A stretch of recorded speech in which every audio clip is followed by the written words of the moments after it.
তিনটির ক্রয় মূল্য এবং দুইটির বিক্রয় মূল্য সমান হলে লাভের হার কত? এখানে এইরকম অঙ্কে তোমরা একটা জিনিস খেয়াল করবা, যখন আমাদের এখানে এই কথাটা লেখা থাকবে, শুধুমাত্র এই টাইপের অঙ্কগুলা, যেমন লাভের হার। এখানে লাভের হার বলতে কি বোঝায়? আমরা কিন্তু একটা বিপরীত টেকনিকে কাজ করব। ঠিক আছে? লাভের হার মানে এখানে আমরা এইভাবে বুঝবো যে সে 2 টাকা দিয়ে ক্রয় করে 3 টাকায় বিক্রয় করে। তাহলে কিন্তু আমরা অঙ্কটা খুব সহজে করতে পারবো। তাহলে আমরাকে এটাকে কি ধরবো? এটাকে ধরবো ক্রয় মূল্য, এটা ধরবে বিক্রয় মূল্য। তাহলে আমরা ধরি, তাহলে বিক্রয় মূল্য বিক্রয় মূল্য কত টাকা? 3 টাকা। আর ক্রয় মূল্য হচ্ছে কত টাকা? 2 টাকা।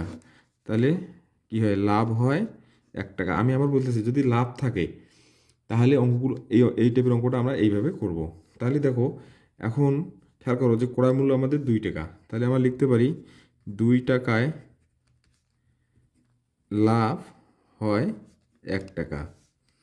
অতএব 1 টাকায় লাভ হয় কম, কম হলে ভাগ। 100 টাকায় লাভ হবে বেশি, বেশি হলে উপরে।